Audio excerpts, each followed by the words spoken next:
With the first pick in the 2024 underwear draft, Saks selects Emerson Latzia, University of Central Florida Golden Knights.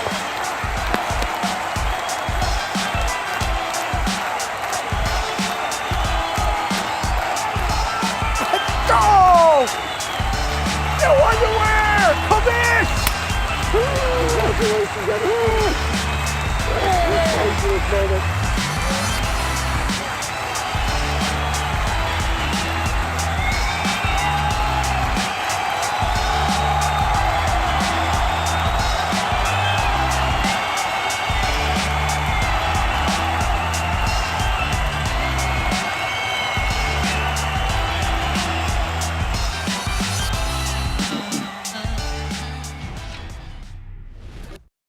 That's a new start. Yeah, that's a start. Hey, everybody, welcome to The Sweat. You beautiful people, thank you for joining us here on this Sunday edition of The Sweat. We were off yesterday. Yeah. That was so nice to not wake up early on a Saturday. It was. It felt awful this morning. Yeah, see, Getting back on track. Today's wake up is like Saturday's wake up. But it is what it is. Let's take a look at what's coming up on The Sweat here on this Sunday morning as the NFL turns where we stand after the draft. We're going to get plenty of analysis and reaction to what happened over the past few days. Hardwood Heroes going to be recapping Saturday's first round matchups. A little bit of an upset there last night in the last game of the night. We're going to do some hockey talk as well, breaking down this weekend's action on the ice. But we are going to start off with what happened in the NFL draft that has nothing to do with Emerson. As you notice, Emerson is not here on the show. Guy gets a new pair of underwear and just disappears. He comes on, he's like, I got new underwear, burp. Now he takes the weekend off. But Steve Buchanan, Buchanan, Julian Hedlow here with you. And we're going to get you through the next 2 hours. Hopefully, we're going to get you through the next 2 hours here. But let's start off with some NFL hangover and react to what happened during the draft. Julian, probably the most notable thing that we saw in the first round. 6 quarterbacks taken within the top 12 picks. You and I are big card people, right? We like to collect cards here. We always talk about, what cards are going to be valuable in the upcoming year. 6 quarterbacks in the first round. Yeah. Cards are going to be blowing up. Trading cards are going to be blowing up for next year's product here. Year. But let's talk about those quarterbacks that were drafted here. So, obviously here, but we had Caleb Williams, we had Jaden Daniels, we had Drake May, Marvin Harrison, Joe Alt. Those are the top 5 picks here, but we're talking about those quarterbacks that were drafted: Williams, Daniels, Drake May, Bo Nix, J.J. McCarthy, and obviously Michael Penix as well. Mm-hmm. Talk me through here the influx of quarterbacks that we had here. Were you surprised that so many were taken so early? And was there like a reaction by potentially the Raiders here not drafting a quarterback because Penix was gone and then McCarthy went? Just kind of go through the quarterback situation here. Well, it sounds like, just to get the Raiders part out of the way, it sounds like the Raiders pick was Penix. Right. And they're picking at 13. And there's supposed to be 6 quarterbacks, and none of them are available at 13, is pretty crazy. Definitely went a little QB happy, but we still, and we knew the first 3 picks essentially were going to be QBs. We at least knew Caleb Williams and Jaden Daniels, and then what are the Patriots going to do? Are they going to move around? As soon as we heard they're going to stand pat, it was probably going to be Drake May, maybe J.J. McCarthy obviously turns into Drake May. We knew that was coming, and yet we're still surprised that 6 go in the top 12. I'm pretty shocked. I thought Bo Nix was the one of the group that was clearly not a first-round talent. Sure. And now, Sean Payton seems very pleased with him. My personal opinion, I don't think that's going to work out very well, but we'll see. The Penix was obviously, we were getting a completely chalk draft through 7 picks. And then the Penix just throws a huge curveball into the draft. The Penix one is interesting because I think Michael Penix has star potential. I think he's legit. Sure. I think he is worthy of being the 8th overall pick. It's just where he went, right? You either pay Kirk Cousins $100 million guaranteed, or you say we've fallen in love with somebody in the draft process, and this is what we're gonna do. You don't do both. Right.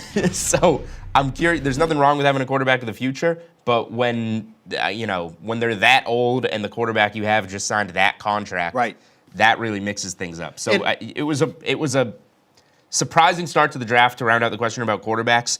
I don't have a problem with teams getting their franchise guy. Bo Nix is the only one I thought was a little bit of a reach. And obviously, with Bo Nix, obviously Sean Payton likes him because he doesn't turn over the ball, which is something that is obviously, very important. He didn't have to throw the ball down the field at Oregon. No, that's watch any college football. I mean, that's very screen and then track stars just go. I understand, but that's obviously one of the things that they talked about. But just going back to that point, when you're talking about Penix, is that, this is kind of like the Green Bay Packer mentality, where obviously you have Aaron Rodgers, you bring Jordan Love in the mix, probably going to sit for a couple of years, but was it the right move here? Because obviously when you have such a high pick here, there's a number of different ways you can go to. The Falcons had a number of needs to fill, which, to be fair, I think they did fill in the later rounds, but it was, do you bring this guy in, or could you maybe have held this type of pick off until next year and maybe got a quarterback in next year's draft, because you have Kirk Cousins here for the next few years?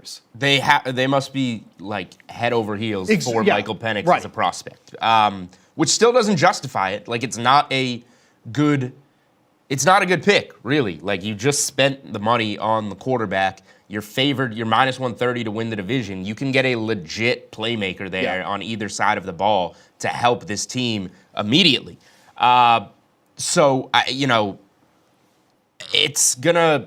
It's obviously going to take time for him to get on the field, and that makes it all the more strange. What they spent to get Penix when you already have what you have just doesn't totally.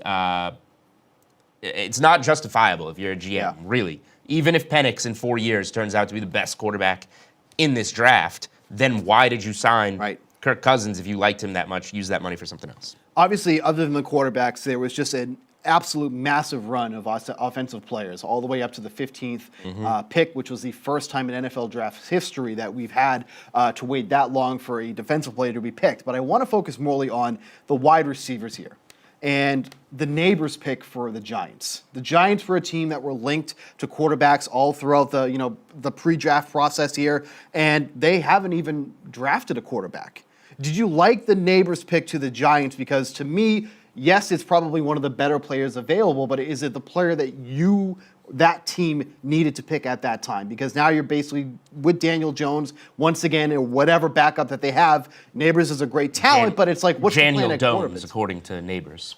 I don't know if you saw that. That's very true. But what did you feel about the pick? I thought it was fine. I thought there were a lot of ways the Giants could have gone that would have been fine. A lot like I felt about the Patriots going into this draft. A lot like I felt about the Raiders going into this draft. Like when you have so many positions of need before you're going to be good again, then you can take the best player on the board. So the guys that they identified as franchise quarterbacks were gone. They obviously didn't feel the same way about Michael Penix that Atlanta did, or any of those guys left on the board. So I think that's fine. You're getting a legit playmaking wide receiver. I would have been fine with it if it was Rome Odunze. I would have been fine with it if they went O-line. I just don't think they could have afforded to go that high again on a position they've taken so many players at in recent drafts. So, how do you feel about it? Because they could have done anything, and I would have been like, as long as the player is good, it's a good move. I always feel like the Giants have whiffed numerous times on wide receivers, and it goes back to Sterling Shepard from a few years ago, and it's like, obviously Neighbors is an unbelievable talent, and sometimes when you're in that position, this is kind of what the Raiders did. You almost take the best talent available when your draft pick comes up, because all those franchise quarterbacks were off the board. I just felt like there were bigger needs for the Giants. They needed offensive line help. They need quarterback help. There are other avenues that they could have gone. We'll see how this plays out here. But obviously, with them being linked so heavily to a quarterback, it just clearly shows that they don't really have a lot of faith left in Daniel Jones. Obviously, he has that exuberant contract left. Is this something they're going to address next year? We'll kind of see here. I want to quickly get to one more topic here, and that was Buffalo trading out with Kansas City. I was a little surprised about this move, because I feel like if you're trading with Kansas City at that point, they have to be taking a wide receiver here. And that is a huge need that Buffalo needs as well. So, and to me, and obviously Casey went with Worthy, who is one of the fastest guys on the field, gets Mahomes that downfield guy that he so desperately needed. Let me restate that. A downfield guy that can catch is what they needed. But it kind of almost feels like that the Bills were giving a asset to one of their biggest rivals, at least over the past few years. Yeah, I don't care about it quite as much as it's being made out to be, because, like, if Buffalo wanted Xavier Worthy, or if Buffalo had Xavier Worthy above Coleman, then they would have just taken Worthy. They obviously targeted Coleman, said we can get him 5 picks later, which they did at 33. Traded again with the Panthers, who took Leggett from South Carolina, and you get your guy from FSU. So again, like, take our analysis of the players out. Right.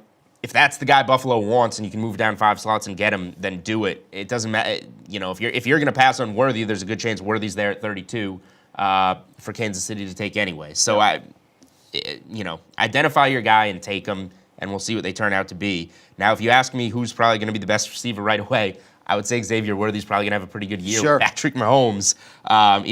He was impressive at Texas. So, again, great pick by the Chiefs. They address a need, and we'll probably see it work out better early than Coleman in Buffalo. But Coleman's going to get a lot of targets because Buffalo does not have any receivers. All right, we're going to take a break here, our first break here on The Sweat. When we return, Julian is going to get us into some NBA bets. We're going to react to last night. Stay tuned.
totally just dominant.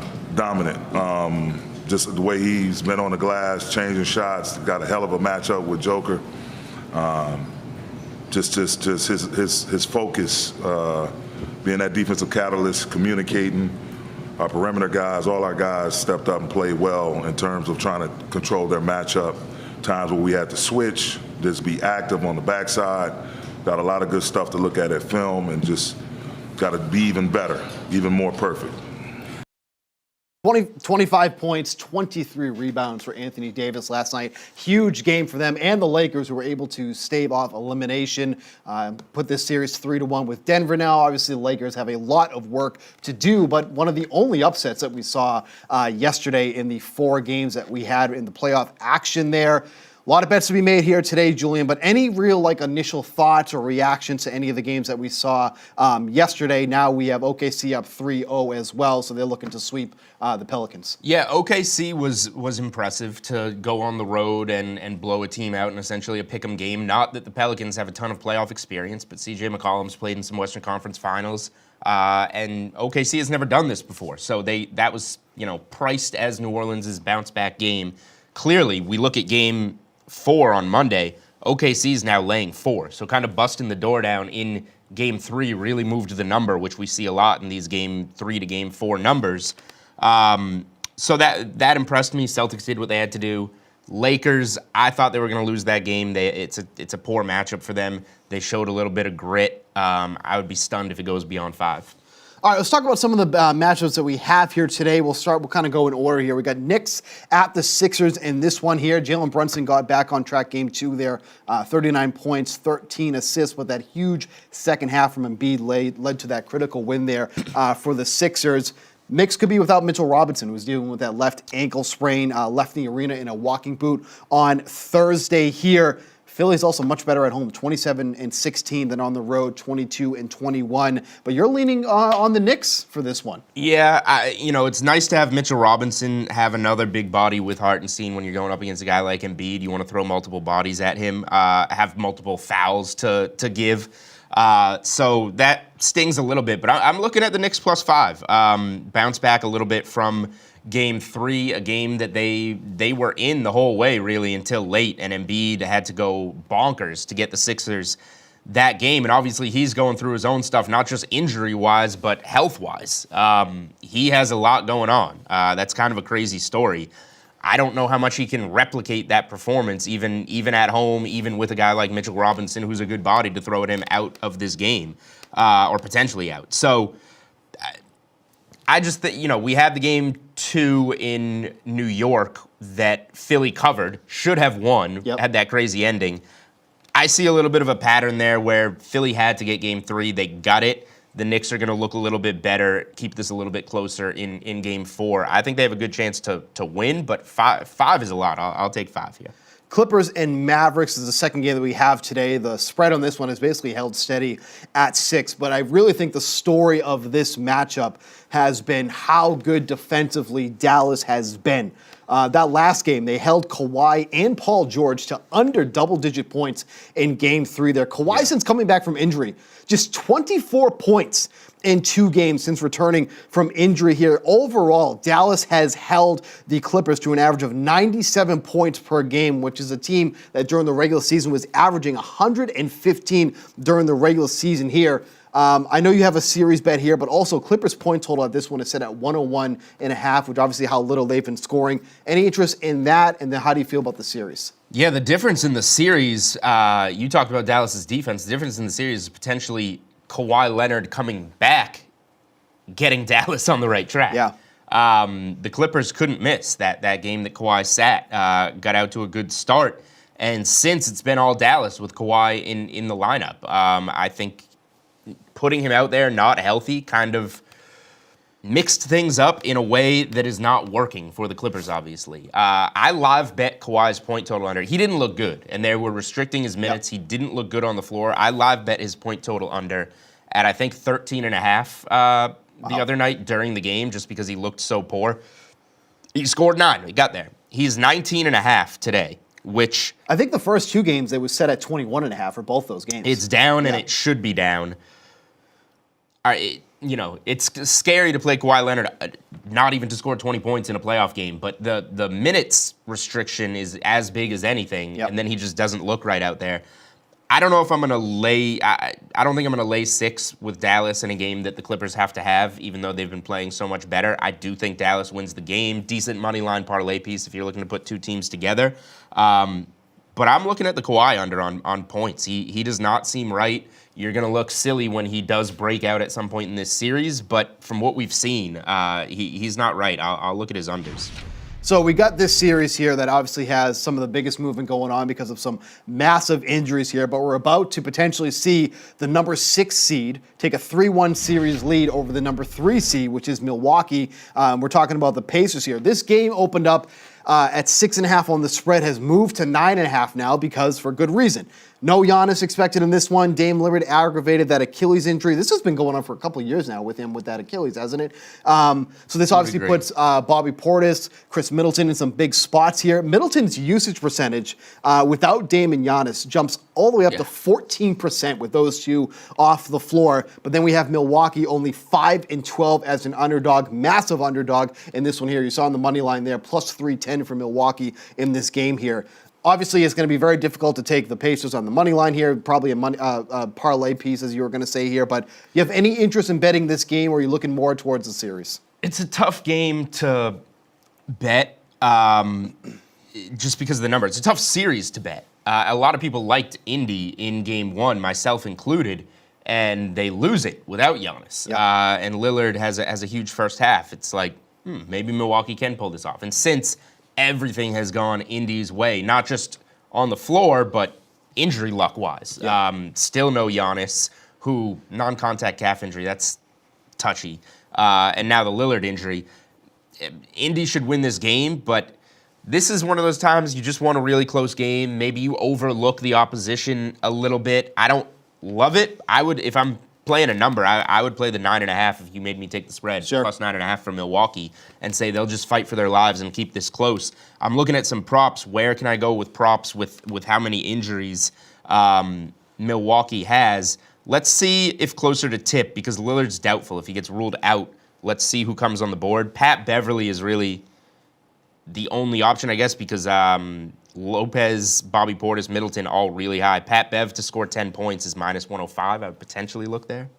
Would you say, though, that Lillard being out is already priced into this year? Like I can't yeah. Because I can't imagine if he's ruled out, this is going to move much more. No, this is priced for him out. When you go Achilles, re-aggravated, doubtful. Like there's no chance. That's priced as an out. Yeah, there's no chance. Pat Beverly's point prop would not be on the board at 9.5 if Lillard was playing. All right, the last game that we have here tonight could be a potential sweep here for the Timberwolves. The Suns are looking to avoid that. That's the question the way you asked it to me before the segment. Well, I'm going to get there. I'm going to get there. Phoenix looking to avoid the sweep. There have been 153 instances where a series has gone 3-0. A team has never come back and done that. This isn't baseball. This isn't the Boston Red Sox, but there are 4 times where a team was able to make it to Game 7. Now, I talked to you off air about this here. The Timberwolves aren't just winning games. Like, they're dominating the Suns here. The average margin of victory in these games have been 18 in favor of the Timberwolves. No significant injuries on either side here, yet the Timberwolves are only 1.5 point favorites against the Suns, who I just basically laid out. They've absolutely dominated. What am I missing here? So I'll give you like the bookmaker answer of what you're missing is that this game already has been very aggressively adjusted because the Suns were pretty big favorites on their home floor. 6-point favorites. In game. Is that what it closed? Yes. Okay, so that was, I think, like 3.5, 4 at open. Gets bet all the way up to 6 in a must-win game for Phoenix. They get spanked again. Now, so you're paying a premium here just in terms of setting the price. But the way that you laid it out, Minnesota is just beating the pulp out of them every game. I would bet Minnesota here. I also bet Denver on the road in Game 3 in LA last night, and the Lakers showed a little bit of life. When you lose that Game 3 at home that you have to have, the Game 4 always gets really aggressively priced the other way for the sweep. It's just that team's better. How are we going to beat them? It went against that trend with the Lakers last night. So can the Suns do that? I don't see it from them. I'm either going to bet Minnesota or pass on the game. But it happens. We just saw the Lakers get up off the mat last night when nobody thought they could do that. If the Suns do pull out the victory here today, what do you think that line looks like for the next? Minnesota would still be, like a 4.5-point home favorite. Okay, so obviously that is going to be the last game here. The Suns have to get a win today to avoid the sweep here. Real quickly, any futures or anything that you're looking at here, or just all this stuff is priced to, like, if you want to bet the Celtics to win in 5, you got to lay like 340. Right. The Nuggets are going to win tomorrow. They're minus 325. These games are tough, some of these numbers. All right, we just did NBA. Coming up next, we're going to get some MLB Mex bets from yours truly here when we come back here on The Sweat.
He sends one deep to right field. Ranging back is Nootbaar at the wall. There it is!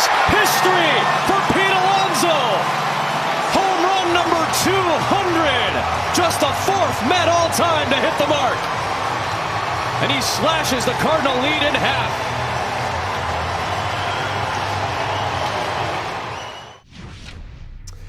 We were talking Mets all-time players to hit 200 home runs before the show, and Steve Buchanan here, Mr. Baseball, couldn't even get David Wright. I got David Wright. I don't even know what a baseball looks like. Anyway, home run leaders on the board here. You see Pete Alonso, third in the majors at 8. Mike Trout, he's supposed to be good. He's leading the league, Steve. It's actually kind of incredible, and it would be amazing if he was actually on a good team, what he could actually do for a team right now. But to be fair... They should have gone after Ohtani, and then they'd maybe be that actually, good. Yeah, I heard he was a free agent. But to be fair, David Wright played like 30 games over the last 5 years of his career. So it's easy to forget that he was actually a powerhouse here for the Mets.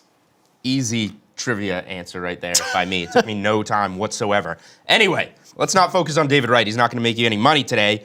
Let's look at some games that hopefully do. And I want to talk with this one because you just said it's moving to me, and it never happens, which is the Dodgers are underdogs today. Is that still the case? They are still underdogs, but that is going to last probably about another 5 minutes because this morning it was at plus 110. It is now at plus 102, but I had to double take here to see this, and I was shocked that the Dodgers were underdogs, not only to the Blue Jays, but to Kevin Gausman. Kevin Gausman has been atrocious so far this season. I don't know what's going on with this guy, but you look at his numbers, like his surface numbers, his advanced numbers, like they're all bad across the board. 5.57 ERA on the year, an expected ERA of 6.31. So that basically tells you not only has he been bad, he's been actually even worse than the numbers are indicating at this point. Strikeouts are way down. Over the past few years, this is somebody who has been striking out over 10 batters per 9 inning, K9 of at least 10. Right now, he hits at 7.7. That is the lowest K9 mark that he's had in his career since dating back to, I think, 2018. So, like, the hitters are making a lot more contact, and that's creating a lot more issues for him. Then on top of that, we have the Blue Jays offense, which is really struggling right now. They have scored no more than 2 runs in 5 straight games. 2 of those games have come against the Dodgers here. Now, to be fair, when you look at the pitching matchup here, it's not a great one for either side. Michael Grove is going for the Dodgers here. Hasn't had a great season to start either, but if I'm going to have the opportunity pre-game to get the Dodgers as underdogs, I'm going to take that 10 times out of 10, especially with the way that Kevin Gausman has been pitching. So jump on that now. I guarantee you by first pitch, I would not be surprised if the Dodgers are minus 110 favorites or something in this game, but for this to already move 8 cents 110 would be a pick'em. 110 would be a pick'em. Yes, that's true. But for I'm this, just nitpicking. For them to be at this point, this early in the morning, it's already moved 8 cents since we first were talking about an hour ago. I was really shocked to see that. All right, you gave me your picks. I didn't look at all of them exactly what they entailed. Good host. You gave me Nats first 5 money line. That's right. I'm looking at the matchup. Yep. Patrick Corbin is pitching. If I know one thing about betting baseball, it's that I've been betting against Patrick Corbin for like 3 years. Yeah.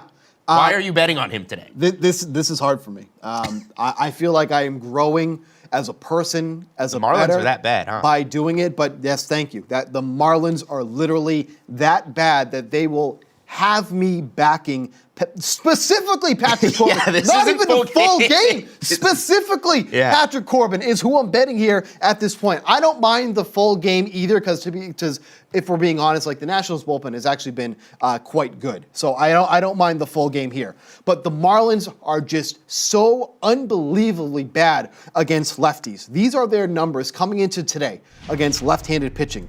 They are hitting 199 on the year against lefties. They have a 241 WOBA and a 50 WRC+. If you're not familiar with the more advanced stats, basically this says they are terrible against left-handed pitching.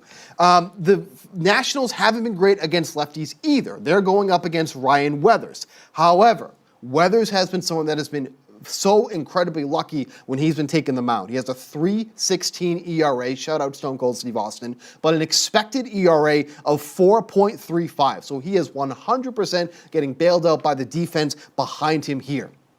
Again, I don't even know the last time I bet in a positive manner for Patrick Corbin, but I feel so strongly about how bad the Marlins are against lefties that I am going to swallow my pride. If you go on my Twitter, at SBuchanan24, Patrick Corbin, I have not said one nice thing about this individual since maybe 2017. I was going to ask, when was he good? Because he was good at one point. Oh my God. It was that. It's been a long time. Yeah. It's been a long time. But I am going to, and you know what, honestly, if he loses this for me, I know deep in my heart that this was the right play still. So Nationals, first 5 money line, plus 110 against the Marlins.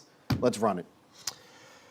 All right, you talk about this total in Tampa Bay and Chicago White Sox. Not a very good pitching matchup, but these offenses have not been very good this year. You talk about that while I look up when Patrick Corbin was last. It's good. actually not a bad pitching matchup. Like, if you look at the names, these are not guys that have historically done well, but at least they've been doing well so far this season. So we got Zach Littell and Eric Fetty going for the White Sox. Specifically on Fetty, this is somebody who left Major League Baseball last year, went overseas to the KBO, and was nearly untouchable in the KBO. He had a 2.0 ERA through 30 starts. Comes back here to Major League Baseball, and those results have carried over so far already. 2.73 ERA, 3.79 expected ERA, so there is some discrepancy there, but it's not really that egregious. What's really been good for him is that the strikeout numbers have gone way up. He has a 10.2 K9 on the year. When he was last in Major League Baseball 2 years ago, he had a 6.5 K9. So whatever happened when he went over to the KBO, his strikeout stuff has really jumped from here. They got Littell going for the Rays, 3.33 ERA, 3.11 expected ERA, so he's been a little bit better than we've seen here. Also, a big jump in his strikeouts, 7.4 K9 last year, up to a 9.6 K9 this year here. Somehow, some way, the White Sox have put up 17 runs in this series. I think that doubles their entire season total in those 2 games from what they've scored all season long, but this is not a consistent lineup. If you look at that lineup right now, I believe the highest average on that team was 243 by Nicky Lopez. Martin Maldonado, who's their catcher, was batting .048 coming into last night's game. So that just goes to tell you the high bar on that offense, 243 batting average, all the way down to .049. I think this game's going under 8.5 runs. This feels a little high to me today. Patrick Corbin was a major contributor to the 2019 Washington Nationals World Series. Right. That's why. First year with the team, he started 33 games. He went 14-7 with a 3.25 ERA. And after that? And then he fell off a cliff. Absolutely. He didn't fall off a cliff. He jumped off the cliff. It's incredible how bad he's become. Major contributor to the 2019 World Series, Patrick Corbin. Let's transition over to another pitcher who's been around for a long time, Lance Lynn. Yeah. His outs prop is 17.5. Is that right? He's correct. only gone over that once. I looked, and it was against Oakland. Yeah, that's right. So I would hope you'd go over that number against Oakland. But to be fair, ladies and gentlemen, it is April 28th. The Oakland Athletics have a better record than the Houston Astros. But let's talk about Lance Lynn here. Halfway to their win total. It does feel that way. Lance Lynn under 17.5 outs recorded here for the Cardinals. Like you mentioned, this has not been a number that he's been going over. The only time he has gone over that number is when he went and faced the Oakland Athletics. After that, he hasn't seen past the 5th inning. He hasn't completed more than 5 innings of work here. This is somebody who has a big discrepancy in their advanced and on-the-surface numbers. He has a 2.81 ERA, but an expected ERA of 4.07. So we're talking about almost a 1.5 difference in his ERA there. The Mets make a lot of contact with pitches. Lance Lynn throws 3 variations of a fastball. He's got a 4-seamer, a cutter, and a sinker here. The Mets only have an 18% K percentage against those type of pitches. So that means they're going to make a lot of contact here against Lance Lynn, and that is not something that he can afford to have happen here. I think he's going to struggle in this matchup here, Julian, against the Mets. Give me under 17.5 outs recorded. I don't think he completes 6 innings in this game. All right, and real quick, you got a hitter prop with the Rockies here. Yeah, not normally someone who goes for a Rockies prop here, but this game is taking place in Mexico City, which, if you may have noticed, has those egregious game totals. The game total for this one here is 16.5. It's down to 16. 16. It was 17, right? It's been coming down. It was 17, and this is actually a lower total for these Mexico City ones. When it was, I think it was the Giants and Padres, they were up in the 20s. So for this to be like 16, I wanted to 17. ask you about this game, actually, because all these games in these Little League parks, like internationally, you remember the Red Sox Yes. in England were hitting like 30. Yeah. Shouldn't these be overs?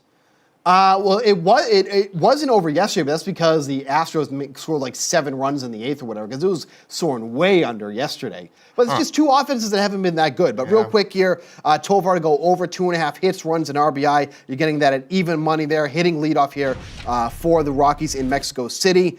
Yesterday, these teams combined for 16 runs. Majority with Houston was with 12 here, but Tovar has a 4.42 WOBA against lefties this season. Framber Valdez is getting the start for the Astros. They're starting to get some guys back, but Valdez has really been struggling when he has been on the mound. Give me Tovar over 2.5 hits, runs, RBIs. All right, that's some baseball right there. Props to Patrick Corbin, who was a huge piece of the Washington Nationals World Series. You're watching The Sweat here on VSiN and DK Network. We'll be back in a few minutes.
All right, welcome back here on The Sweat. Steve Buchanan, Julian Edlow. We're going to do a little segment here.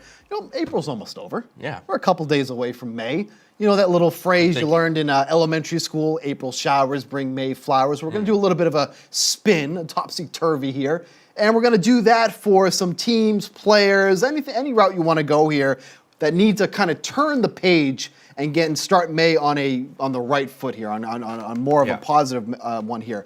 I'm going to start in MLB with the Houston Astros, who have gotten off to one of the worst starts that this franchise has gotten off to in the past years. Like, this was one of the teams that has just been a playoff mainstay, someone who goes in there and just basically walks into the playoff every year. They are 8-19 to start off the day here coming into today. Already 7 games behind the Seattle Mariners, who are in first place here in the AL West. They have a negative 28 run differential coming into today. At one point, the entire Astros rotation was on the IL. Every starter was on the IL. Isn't that the Red Sox right now, or is it 4 of them? There's 3 4? on the. I think there's Only 3 on the three? IL Oh, right good now. for them. Yeah, but that's the difference. Like, the Red Sox have been going through all these injuries, and they're still winning. Yeah. They're 13-11 right now. I'm getting a We little need 'em to nervous. lose. I know we need them to lose. For someone who would back them to go under 81.5 wins, I don't need them at 13-11 coming into today, or whatever the record is coming in today. They did get Valdez back. They have gotten Verlander back. Verlander, by the way, has not looked good either. His control has been very iffy. Obviously, Verlander is starting to get creep up into his 40s here. How much can they rely on him moving forward? And also, what's a little concerning is that they're not playing well at home. And this is kind of carried over from last year, too. If you look at their numbers from last year and what they've played already this season, they're already 43-51 since last season at home. I figured that was going to come back to bite them at some point, but the really lack of play or a lack of wins at home is concerning moving forward. And it's going to be really telling to see where this team lies in another month or so, because then we start talking about trade deadline and all that, and this is not a team you'd expect to be potentially on the trade market as sellers. So still a lot to see, still a lot of baseball to play, Julian, but at least coming into today, having one of the worst Aprils that they've come into over the past few years. This is a little more difficult to do with the NBA playoffs, because if you want to move to a new month, get through April, well, you could be eliminated and not playing anymore. But I think there's 2 teams that we can use here. And the one that I'm going to start with is the Phoenix Suns, who, very well by the end of tonight, their season could be over.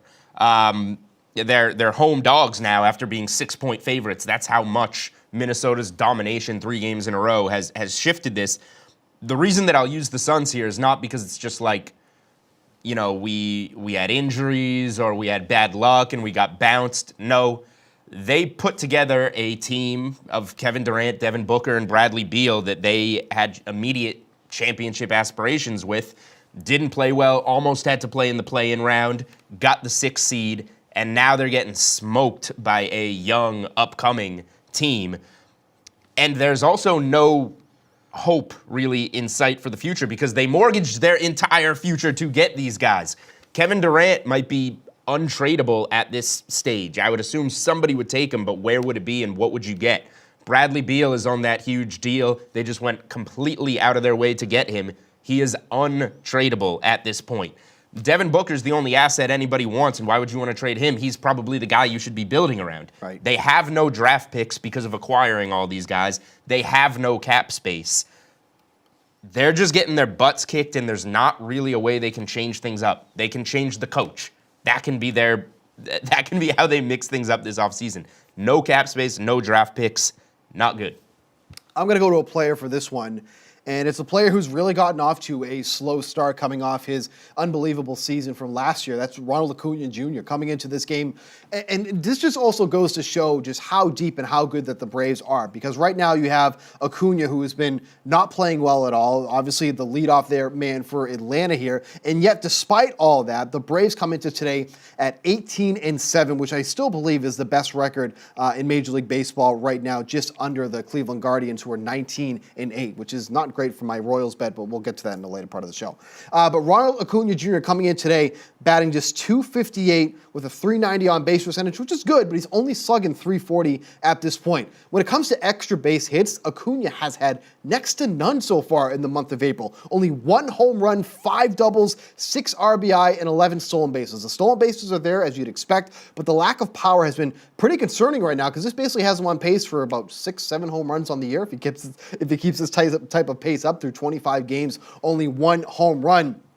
And if you look at his numbers last year, when you look at the month of April, you hit .352, 4 home runs, 9 doubles, and 13 stolen bases. Like I mentioned, the stolen bases are still on par there. But just imagine how good, how even better this Braves team could be right now if Ronald Acuna Jr. was hitting the way that he could right now. As I mentioned, 18-7 for the Braves. I think Acuna really needs to get it going here. But luckily for him and for the Braves, they're still playing extremely well. But they're going to have to try and stave off those Phillies who are right behind them at 18-10, only a game and a half behind in the standings. After that, pretty big gap with the Mets, Nationals, and the Marlins, who are one of the worst teams in the league right now. But Acuna, probably looking forward to the month of May coming around.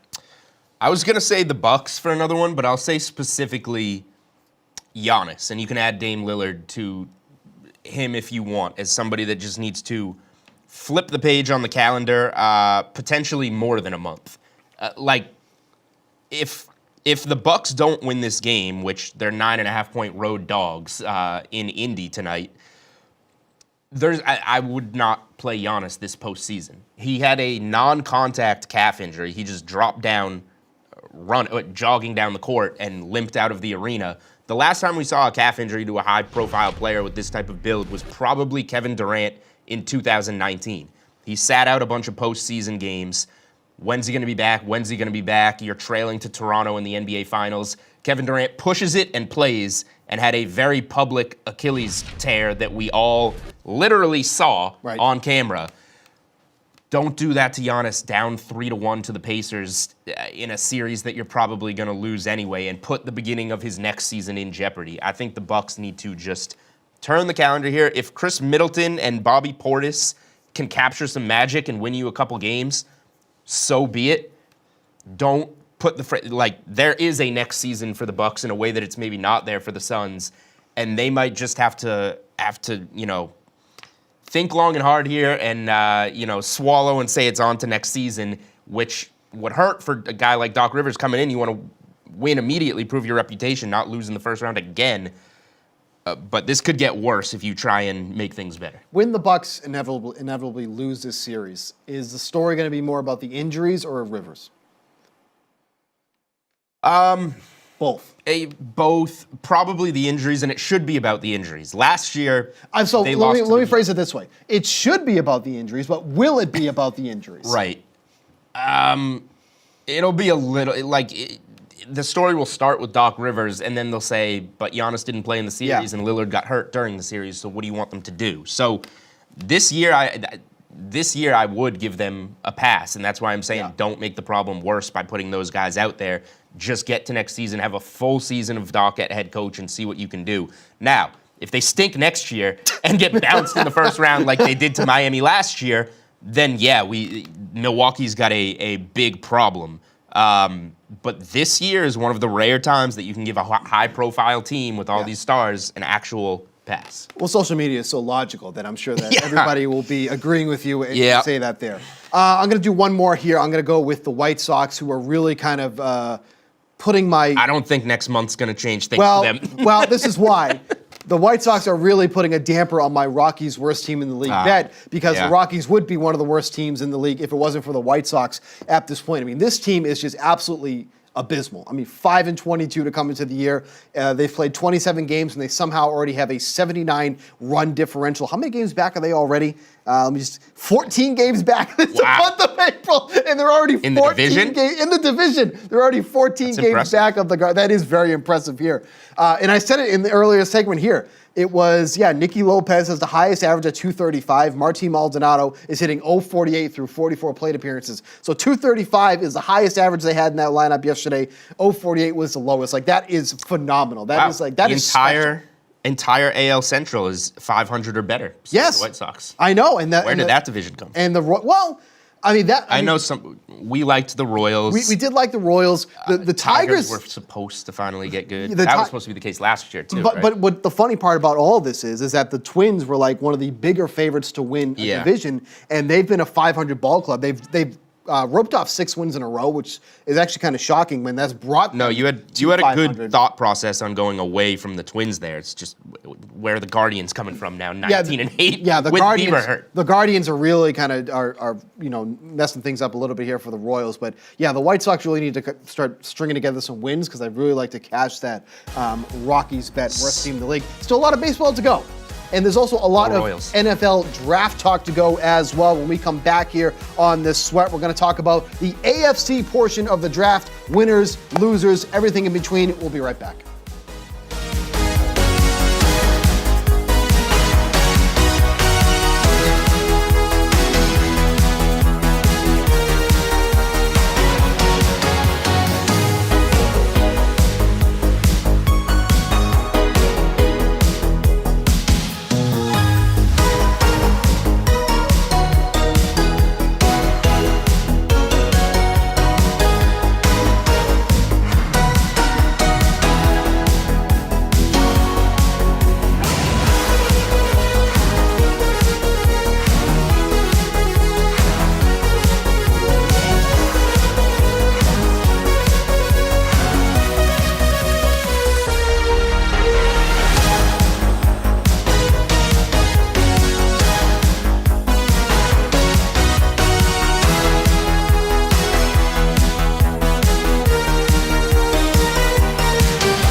Welcome back to the Sweat Hour number 2 here on the show. Steve Buchanan, Julian Edlow. If you missed anything from hour number 1 or just want to go back and go, that was just a wonderful segment. I need to watch that again. Lovely. Like that last segment. Like, why wouldn't you want to watch that again? Host wasn't babbling on about nonsense the entire time.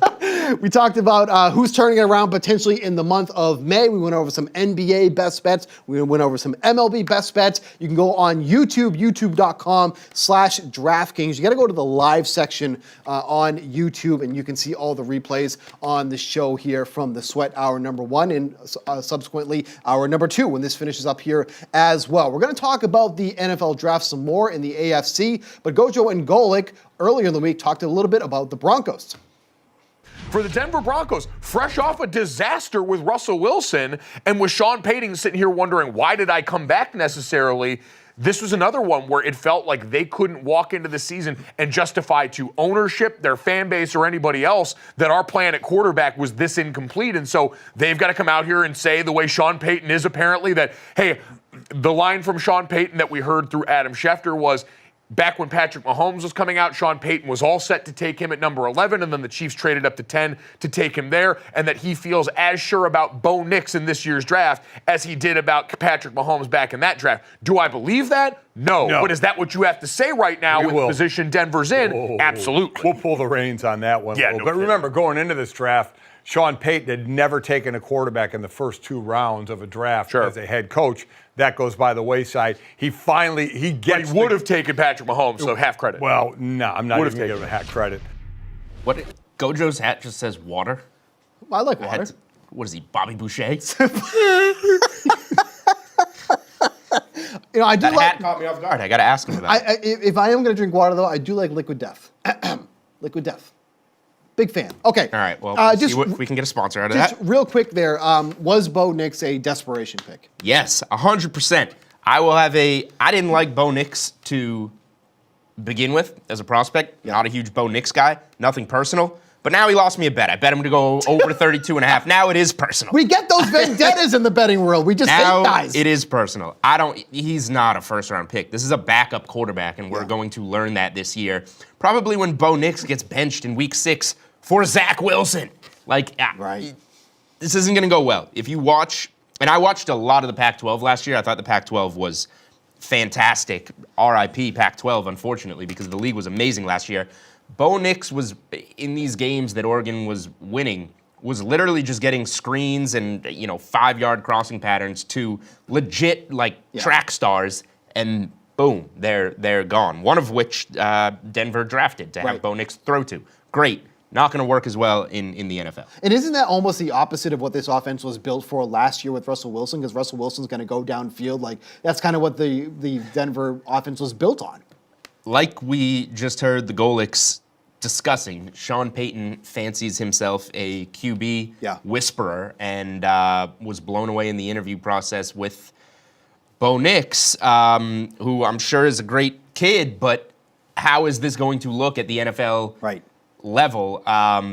There's also a reason, he played 5-6 years of college football and looked great at, with that many years under his belt, playing in a conference like the Pac-12 against some of those defenses.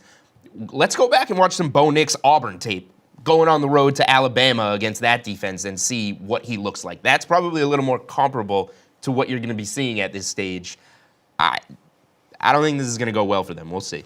All right, let's talk about some win totals here. And obviously the win totals really don't change much during the draft because this is kind of a lot of, this looks great on paper, but how does this actually pan out to be? But is there any win total that you like a little bit more or less after the draft now? I'm kind of looking at the Raiders to still go under 6.5 wins here. Obviously, tight end wasn't necessarily a position that they needed, especially after drafting Michael Mayer last year. But they basically went out there and took the best player available in the position that they were because they missed out on the quarterbacks. And it kind of feels like, a panic move, with obviously grabbing Nix and then obviously the Raiders subsequently going with Bowers. One last thing on Nix. We have some player stats up already on DK Sportsbook, and Nix is one of them. 3,000 yards. If you're telling me he's going to start 17 games in the NFL on a team with a win total of 5.5, you're going to be playing from behind, you're going to go over 3,000 yards. all bets are action. You don't have to play week 1. All bets are action if the player plays at least one regular season snap. I don't see him being the guy all season. He's either going to start on the bench and then come in, or they're going to start him too early and he's not going to look good and things are going to shift.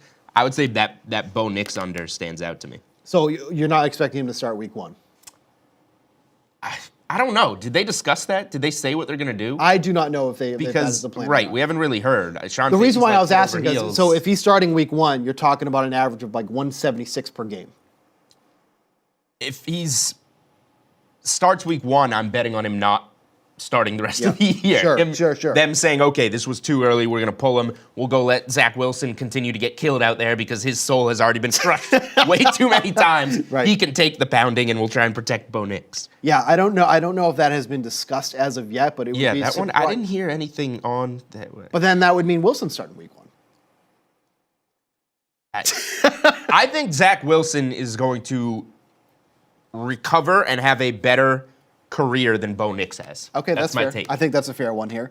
So just going back to the Raiders under 6.5 here, so obviously, Bowers is fine, but the problem is going to be the quarterback, and that's obviously what was going to be one of their biggest needs.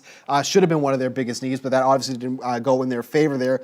I do like what they did with some of their offensive line. I do like that pick there for Powers Johnson at center from Oregon. I think that did address a big need that they have, but in that division, obviously with Patrick Mahomes and such, I don't think the Raiders are going to be winning 7 games this year. So I like the under 6.5. Do you have a total that you're looking at? I don't. So if we're relating it to the draft, I don't know if anything necessarily changed.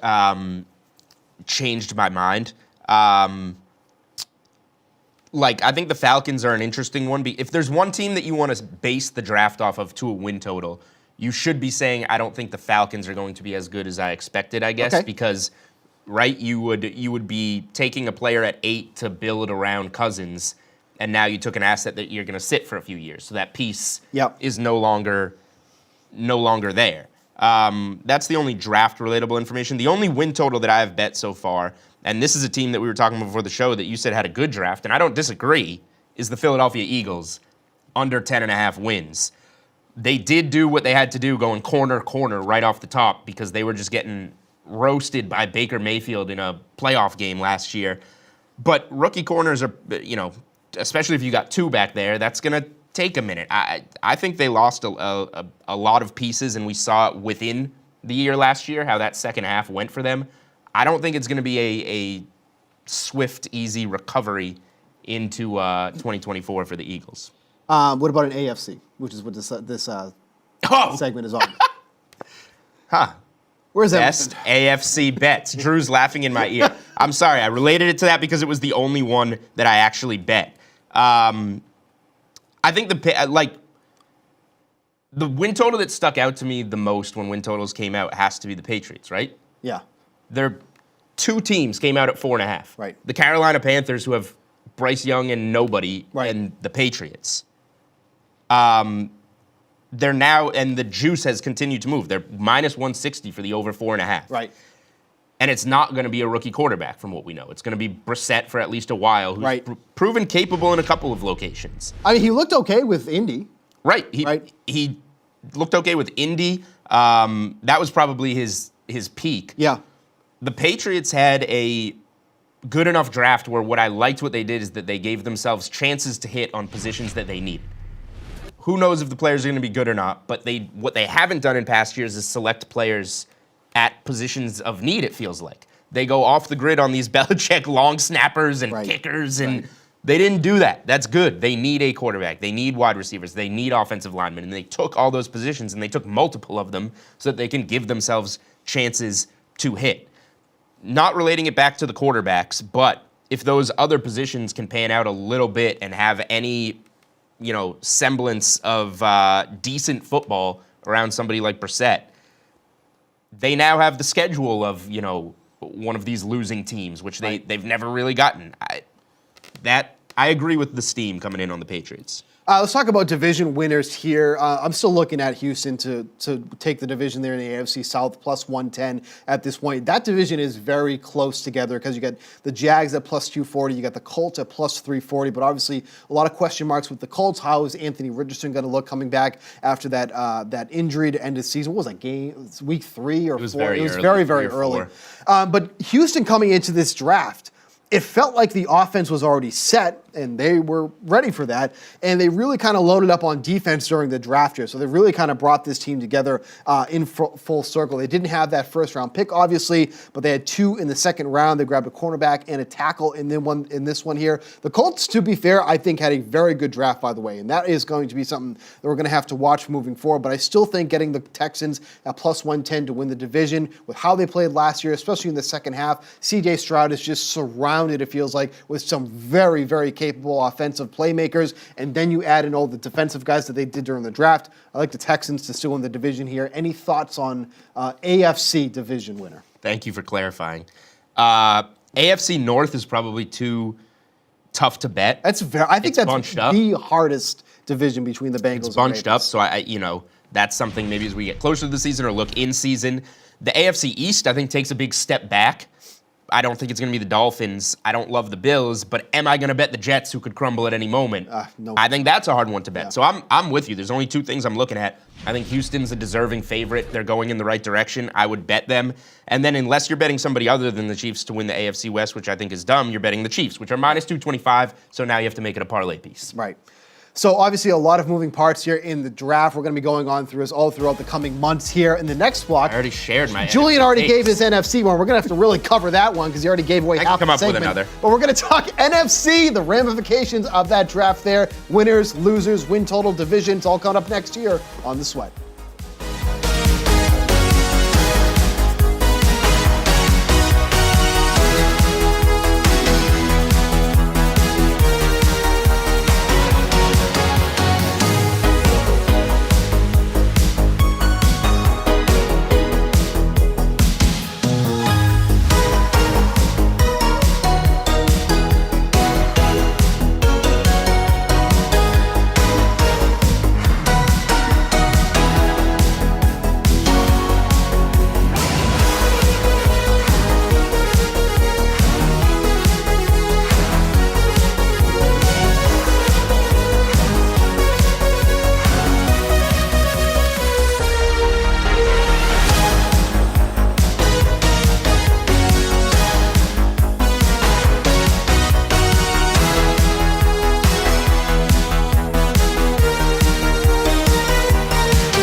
For Meat Sweats, watch Gojo and Golic right here on DraftKings Network every weekday from 8 to 10 a.m. Eastern. Welcome back to the Sweat. Steve Buchanan, Julian Edlow. You may have thought we were just talking about the NFC in the last segment. We're actually talking about them. It was a predominantly AFC segment in which I mixed in some NFC. Okay, but one thing we are going to mix in is the Gojo and Golic's thoughts on the Bears draft from earlier this week. Caleb Williams goes number 1 overall to the Chicago Bears. And, Dad, we'll get into winners and losers, but, man, it is hard not to wake up in Chicago and feel like you won the entire first round of the draft, considering you started off, you had the first pick, you knew you were going to take Caleb Williams for months, and then also landing Rome Odunze at 9 out of Washington as that young quarterback-receiver combo to already go along with what you had in DJ Moore. Keenan Allen comes over, and an offensive line that had been much improved through your draft picks over the last few seasons. This feels like the start of something potentially very special in Chicago, which we know with their recent quarterback history at the top of the draft is a feeling they're going to have to try and get used to around there. DJ Moore, Keenan Allen, Rome Odunze, they pick up DeAndre Swift. Their defense, end of the season, was one of the best defenses in the league. Yep. As we said yesterday, Justin Fields has to be in Pittsburgh going, what the hell? I was just going to say that. What's going on? You know, Is there something I did Yeah, wrong where to you was people? this? It's such a great point because how much they did and feel just like Weapons. What? The Bears haven't had, like, guys in years when you think Yeah. of the weapons, and now it's just run down the list. Keenan Allen, Right. DJ Moore, you put Rome Odunze in there, they're adding at tight end, it's crazy. I mean, do you feel like And running back, Swift. Right. Do you feel like that this is going to be a team that's going to be way too overhyped, or do you feel like we're on par with how good this team potentially is going to be? Yeah. Win total's at 8.5 right now with the juice at -140 for the over. It's a good question because it's also not a team that landed in the number 1 draft slot, Yep. obviously. It Right. came via trade, so they were solid last year, made a ton of additions, and took the franchise quarterback number 1. I think if you're betting the Bears, I think the number is set really well. That's taken some money, I think. I don't think the juice was -140. It wasn't. To the over. So people are betting the Bears over, and I understand why. It's right there. Are they going to be a 500 team or not where the number is set? I think if you have a take on the Bears one way or another, and I'm curious what you think on this, I would bet alternate win totals on them. If they're going to be good, I think they're going to be really good. Right. And get yourself some good plus money on 9.5, 10.5. If it's not going to work with Caleb Williams and this crashes and burns, it's going to look pretty bad, I think. I would look at, if they're going to go under, look at 7.5, 6.5. Yeah. That's how I would approach it. So that's a betting strategy, but I didn't really give an opinion because I don't really have one. I don't know if this is going to work or not. But if there's a rookie quarterback that's talented enough to step in and win some games with this type of talent, like it should be Caleb Williams. Yeah, I mean, obviously, alternate win totals are not up on DraftKings Sportsbook just yet, so we still have a little bit of time on that. But I'm with you here. Like, if you feel like that this win total is mispriced because you think they're going to be better than expected or lower than expected, like that's the advantage of taking some of these alt totals here. Like, for example, like Major League Baseball on DraftKings Sportsbook, we just started putting out a ton of alternate lines. You can do alternate strikeouts, like, and you don't have to go to a same game parlay for this. These are just straight bets that you can make, and it's a great advantage to get some of these guys you think are going to dominate and get some of these alternate strikeouts. But doing that so for the win total as well really kind of puts you in a better position where you feel strongly or not about what the line is set at. Going off of that now, which team's win total do you feel strongly about or to go under or over? I like the Panthers. Give an opinion on the Bears. Well, but I think that's the stronger opinion with the alternate I was trying to see if you had an opinion because I don't. No, because I don't. I mean, this feels like one of the better teams that we've seen constructed over the past few years from top to bottom, right? Yeah. But how many times have we heard that with other teams in the past? Like when you put some of these rosters together, like, do you think that the Bears would match up with the 49ers at this point? Like, no. Okay, and I don't either. So where do the Bears land, like, in the power ranking, I guess I would say, in the NFC? Like, I would put them, no doubt, in the top 5. Would they crack the top 3, right? So I feel like they are going to be a good team, but there are guys, it really comes down to how Caleb Williams is going to perform. And this actually kind of ties into my win total here because I like the Panthers to go over 4.5 wins this season. They really shored up their defense in free agency, and that was the biggest need that this team needs. And they focus on offense here on the draft to kind of give Bryce Young some weapons here. Because the biggest knock on Bryce Young was that, like, we couldn't get downfield. He's not passing well. this dude was constantly under pressure. Yeah, and- like, I feel like whenever we talk about this, like, everybody just conveniently leaves that part out. Like, he was under pressure on 41% of his dropbacks. Not only under pressure, but he also didn't really have guys to throw to. Not while under right. pressure. But So you're Bryce Young wasn't good, but we don't know for sure that he's not good yet because he had nothing. he was under pressure on 41% of his dropbacks.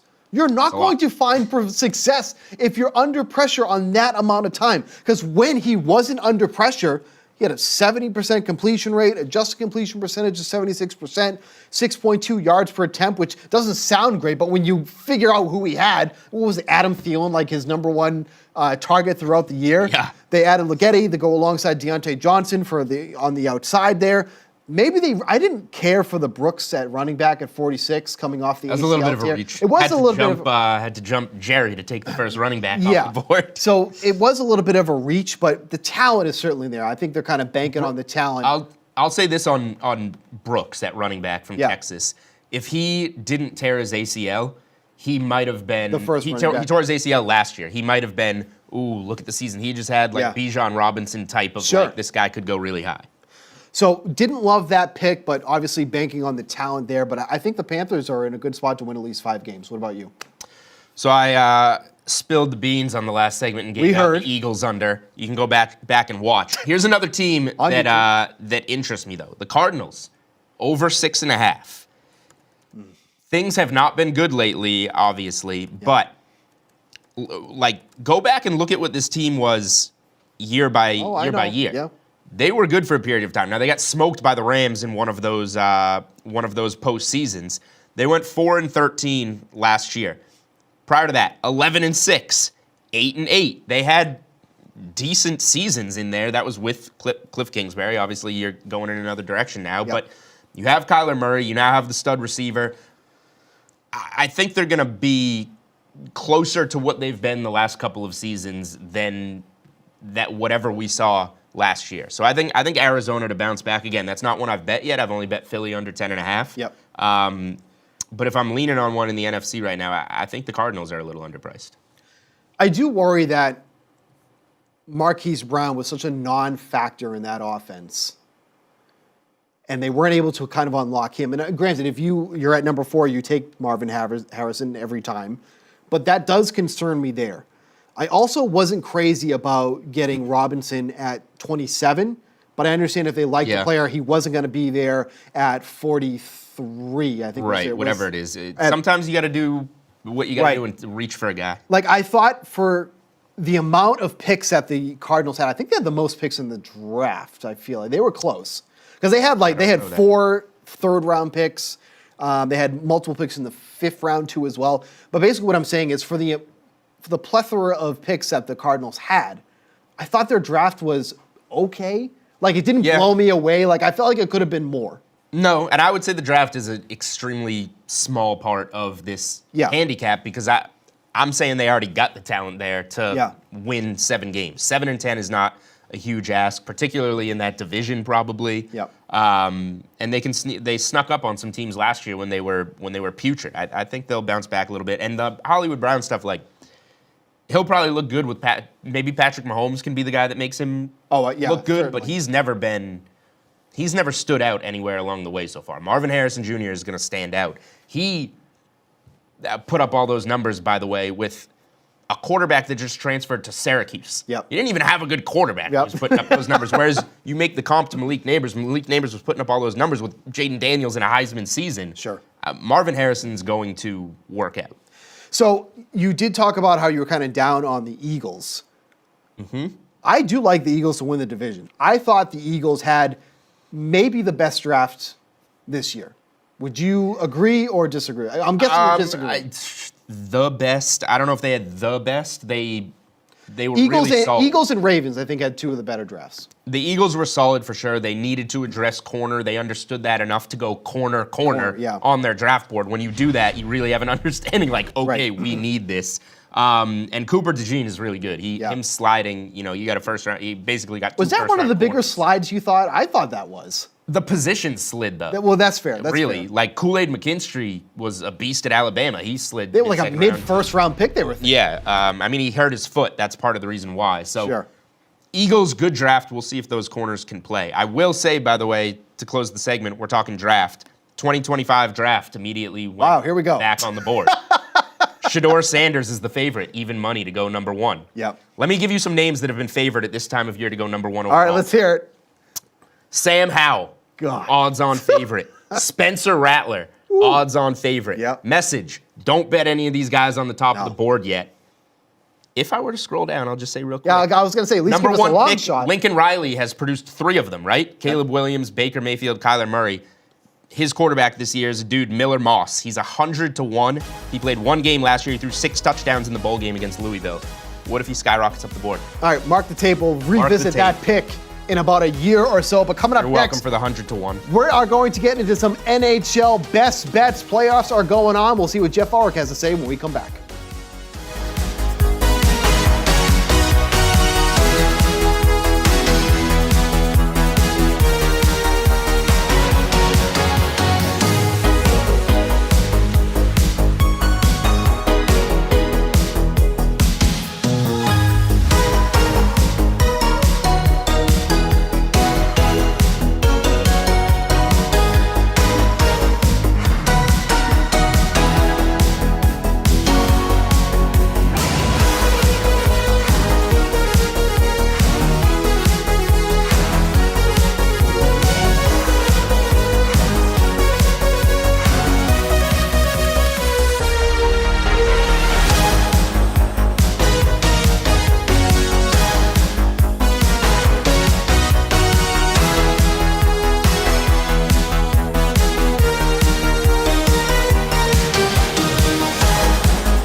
Welcome back to the Sweat 2 segments left here on the show, but we're going to start talking some hockey, and who better to bring in than our man north of the border there. It's Jeff Ulrich. He knows everything about hockey, and look at that. Wouldn't that be a man you'd want to trust if you're talking hockey? Jeff, how you doing, my friend? Doing good, yes. Definitely know everything there is to know about hockey. Nothing left under the surface. I just, everything right up here. That's true. All right, 100%. Let's get some game reaction. We'll go game by game here on the games I played here yesterday. We're starting off with Carolina and the Islanders. Islanders did get that double OT win to extend the series, but the Hurricanes are looking like they're going to be the team to move on here. Do they get it done here on Tuesday? Yeah, they probably do. I'm not surprised that the Islanders took a game. They've actually stood up well in a couple spots. They're really good at end of the season. They played game one extremely tough, but Carolina is just a bit of a wagon. I mean, they came back obviously from a 3-goal deficit. I think that Carolina in game 5 is going to be a very popular bet, not just for people, but for me as well. I think betting Carolina in regulation, perhaps even on the puck line. They're going back home. They want to close this thing out. And really, they've dominated play for a good chunk of the series. A little bit unlucky to not come away with the win in game 4, but they'll probably close it out in game 5. Panthers have home ice advantage here. Game 5 is going to be in Florida. What do you like their chances going up against Tampa? Yeah, I think game 4, much like with the Islanders, it was a bit of a stand, like from the Tampa Bay Lightning. They came out, they scored a bunch of goals. It was, they have that veteran core there, tons of playoff experience. They finally got to Sergei Bobrovsky, but even you just look at that game 4 too, Steve, like the Panthers almost came back and won that game. I mean, it was close despite Tampa Bay being up 3-0. I just don't know if the Lightning can replicate that performance in game 5 and hold on for another win. If they do, it's probably because Andrei Vasilevsky stops like 50 shots or something. I think the Panthers probably close it out. Tampa Bay certainly put up a good fight in game 4 to avoid the sweep. I'm glad they did because I bet them in game 4, but I don't know if I'll be betting them in game 5 necessarily. It's probably another spot where I may be looking just to bet the team to close it out. Maple Leafs continue to just crumble when they face the Bruins in the playoffs. So here. sad. Bruins get another win there behind Swayman. Austin Matthews left the game with an illness, but has a couple days to recover here. Do you think the Maple Leafs can force a game 6, or is this going to be curtains?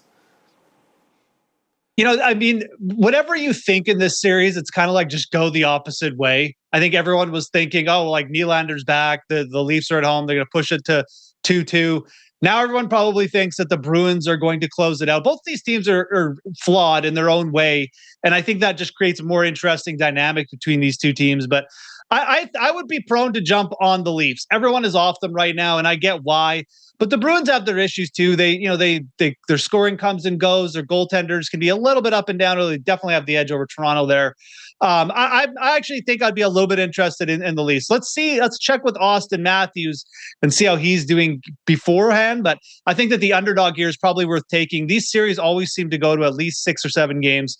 I don't think it's going to be any different this time. I think the Leafs probably put up a little bit of a fight in game 6 or in game 5, potentially push it to a game 6. Yeah, that game takes place on Tuesday, so a couple days for Matthews to recover and hopefully get back into the lineup for the Maple Leafs here. Last one here, the Stars are able to bounce back on the road. Pretty close series here between them and the Golden Knights. They won that game in overtime. Can Dallas kind of ride this momentum, get right back into that series against the Golden Knights? I think they can. It's been such a tough series for Dallas so far. They've probably outplayed Vegas for 70%, maybe even 80% of the series thus far. But Vegas it's like the cockroach, like you step on it and it just keeps crawling, man. They just come back. They get these timely goals at the end of periods. They tie things up with a couple quick goals in the last game. Dallas hung on though, finally. Dallas really stiffened up, and that could be the momentum. I wouldn't be shocked if we saw Dallas dominate play in game 4, potentially finally 1-1 by a couple goals, because they've kind of been trending towards that. But the Golden Knights goaltending has been amazing. Like I said, the timely scoring, but Dallas has really been outplaying them. So I think that series could be tied 2-2. I really do. I'm probably going to look to Dallas again in game 4. We'll see what the odds are when it comes out and stuff like that. But if we can get them at anything close to the -110, we got them in game 3. I think Dallas is probably going to be a good bet again. They've carried play for most of the series. All right, let's get to some bets for today's games. We start off here with the Jets and Avalanche. Avalanche minus 166 on the money line. And basically, they were untouchable at home. I think only 9 losses at home during the season there. What team do you like in this one? Yeah, I mean, if I'm picking a team, if I'm picking a side, I'm just going to go with Colorado again. Colorado has shown like they may be a bit outclassing the Jets here. I really thought this series would be a little bit tighter, but they have really, really taken the play to the Jets in a couple spots. I mean, minus 166 right now on DraftKings. I don't mind that at all. I'll say this. My favorite bet is just to take the over again. It's at minus 126.5. But I mean, there has been no slowdown in scoring in this series. And I mean, look, the nice thing about taking the over is that like you don't have to guess on the Colorado goaltending, which Georgiev shows up, the good or the bad. Because if the bad does, the Jets could hit this over on their own. So I really do like the over here. That's probably the play I'm going to be on. And even at minus 120, it feels like people are already leaning there. I think that's where more of the money is going to come in. Certainly like that play for this series in game whatever we're on, 5-4. Well, yeah, it's just semantics. We don't have to worry about that. But yeah, Jets, Avalanche, Oilers, and Kings both at 6.5 for the total here. But let's talk about Canucks and Predators here. This is the closest game, at least in terms of lines here on the money line. Canucks 102 on the road. Predators at home minus 122. Which side are you leaning on this one here? We're looking for the Canucks up 2-1 on the road here. Yeah, I got a little bit more conviction on this. I like the Predators. They're down to minus 122, but again, I think it's for a good reason. The Canucks had 12 shots on net in Game 3 on the road. They really relied on Casey DeSmith, who is their backup, to kind of save them in that game. I would not want to do that twice in a row if I was Vancouver. And, the Nashville Predators were the better team 5-on-5 at even strength, coming down the stretch here. And I think it's starting to show a little bit more in this series, especially at home. I think that the Predators get the win here. I think that also, you could look to some of the anytime goal markets here. Like Roman Josi is plus 310 for an anytime goal. He's really good offensive defenseman. If the Predators sort of break through here against DeSmith, you're going to see a lot of guys like Josi potentially get on the score sheet. So a couple ways to play it, but I like that Josi anytime goal market plus 310. It's obviously a big number, and definitely like the Predators in this one. I think this one goes back to Vancouver, tied 2-2. The only series that could end today is that third game of the one here. That is the Rangers and Capitals. Are you thinking that the series ends here today, or can the Capitals extend it for at least one more game? I mean, like nothing about this series should surprise anyone. The Capitals had a minus 37 goal differential going into the playoffs. That's one of the worst marks. That is the worst mark we've seen since before 2000 of any playoff team. So this is just not a good Washington Capitals team. They were opportunistic down the stretch. They got Charlie Lindgren to save them a little bit in some big games. But man, like I'm just, I think that the one thing that I'll say about this game 4, I do expect it to be tighter and lower scoring. I think that the under 5.5 is interesting. I really think that the Rangers are going to close them out here. The Rangers, to me, very focused this year, making sure there's no sort of first round gaffe. I think that if you want a player prop here, Alexis Lafreniere over 0.5 points, I think is interesting.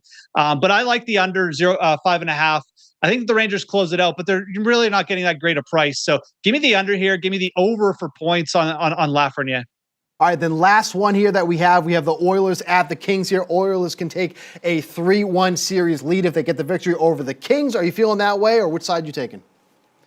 Yeah, again, this is another one of those series where realistically the Oilers have carried play more times than not. The Kings had a nice game 2 bounce back. They got to Stuart Skinner a bit. Adrian Kempe had a bunch of shots in that game, had a really nice game. I think he's been tough to stop. I think you could look to Kempe in the anytime goal market again, a plus 170, but I think that at minus 148, the Oilers are the better team here, and they've kind of shown it. I expect this game could be a little closer, but that's certainly where I lean on the money line. Again, if you want a prop, though, I mean, Leon Draisaitl has been almost impossible for the Kings to shut down here. And his goal price has come down to plus 120, but if you look at his shots on goal, it's still minus 125 to go over 2.5 shots. He had 8 shots in game 2. He's gone over this in all 3 games of the playoffs. I think that Leon Draisaitl props definitely something you can look towards. And again, if you're playing the Oilers, and maybe you just want to make a same game parlay or something like that, combining Draisaitl anytime goal with the Oilers money line, certainly something to look at. So I won't be shocked if this one's a little bit closer. I'm not sure about the total. Probably like the over in that Colorado Winnipeg game just a little bit more than this one, but you'll still see some goals. I don't expect this to be 2-1 or anything. So over definitely in play, but I like the Draisaitl props. And like I said, I think that the Oilers probably go up 3-1 after this game. Just real quick, do you have a overall winner bet here? This is very close together. Hurricanes, Panthers, Oilers are 4-1, 5-1, and 6-1 respectively. If you had to pick one here today, who are you rolling with? If I had to pick out of that group, it would probably be the Oilers, but I definitely like the price we're getting on the Avalanche right now as well. All right, that's going to wrap it up here. Thanks, Jeff, for joining us for all your hockey bets. We got one segment remaining here on the Sweat. Julian's going to join us once again. We're going to watch some weird thing with Emerson, I guess. He's just a weird dude. We'll be right back when the Sweat returns.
Welcome back here to the Sweat. We're going to be our final block here. I think we got a little sound here, a little video bite of Emerson and Gojo and Golic.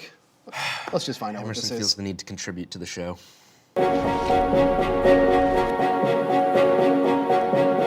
We're here to talk about the draft. Not the one where people fled to Canada to avoid it, but the NFL draft, where people willingly go to Canada to play in the CFL if they're not picked.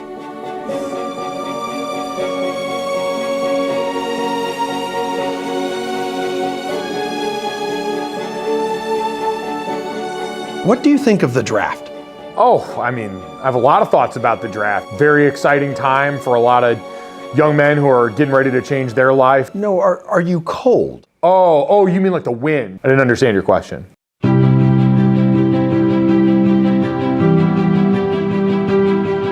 Browns have had a lot of high first-round picks over the years, yeah. right? Mm-hmm. And they seem to lose out on all of them. Why don't they just pick the good players? Well, that would seem to be the correct thing, but what we have is 32 teams with 32 ownership groups. All these people jumbled together are supposed to dissect college athletes and their abilities at the next level. The Browns are just very bad at it. So if they're bad at it, and the Browns typically lose the draft, who's won the most drafts? Who has the most points ever? Well, you don't keep score in a draft. The draft lasts 3 days, which feels a bit excessive, but apparently it's big business, with 54 million viewers last year, despite there being no winners, no points scored, and only losers.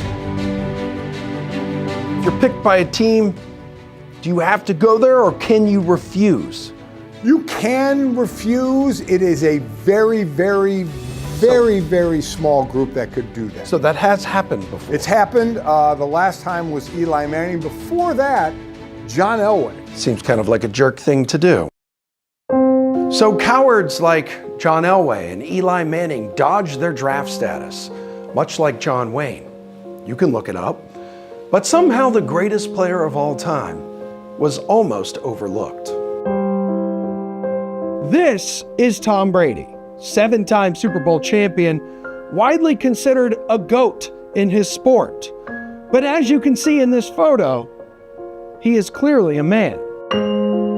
Why wasn't he picked first overall? So he became the GOAT, but you're drafted off what you did in college based on his athletic profile, which we all see that combine video of him running very slow every year. Combine that with stats and what he did in college, and at that point, he just didn't look like a guy that you would have taken in the first round of the draft. It seems a bit fishy if you ask me.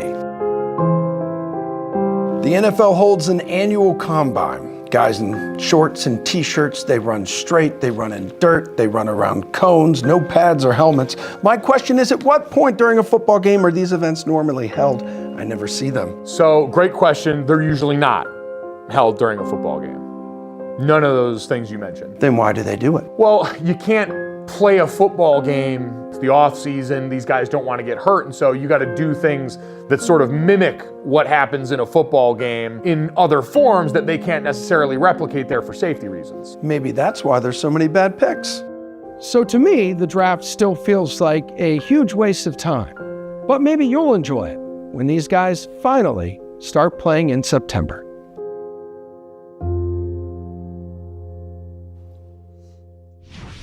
I actually thoroughly enjoyed that. I actually thought that was a very well put together video. We are all now dumber for having watched that segment. Asking the questions that needed to be asked. All right, final thoughts on the draft here. I said I thought the Eagles and Ravens had the best draft overall.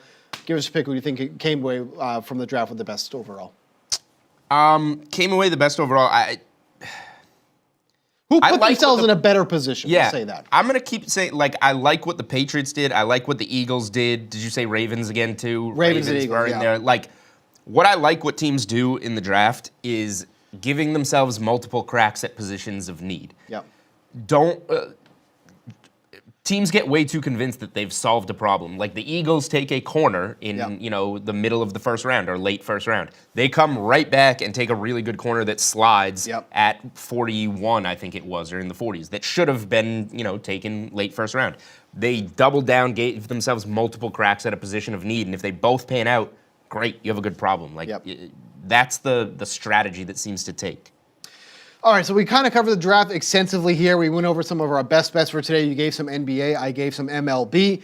Just looking at some of the best bets I gave here, Dodgers. When we talked about that earlier in the show, it was at plus 102. It's at minus 108 now. That You correctly predicted that they could go off around the favorite. Yeah, and they rightfully should, because we mentioned in that show earlier, just Kevin Gausman has just been so incredibly bad during this season. Expected ERA over 6. That ERA is probably not going to improve going up against this prolific Dodgers offense. Although I will say that the Dodgers, and this is what I was kind of worried about too, is that the Dodgers are very, very good. But maybe they aren't going to be this super team that everyone has kind of, built them up to be, because they're kind of like, they're just like a little bit above 500 at this point here. Like they are in first place in the NL West there, but they've been about a 500 team, and so they went and won 6 in a row. They're 18-11 now, but like a little bit of a sluggish start to start off here. But nonetheless, I do think they're in a great position here against the Blue Jays today, who have not scored more than 2 runs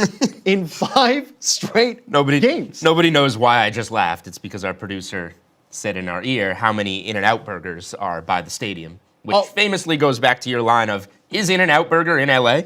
To which we learned there are 90-something In-N-Out burgers in LA. It was Thank you, Drew. It was That's a very misstep funny. for me a couple of weeks ago. We get up very early for these. I'm not fully We do. ready, so it's not totally my I fault. learned the difference between the AFC and NFC today. So you learned something new on every show. You did.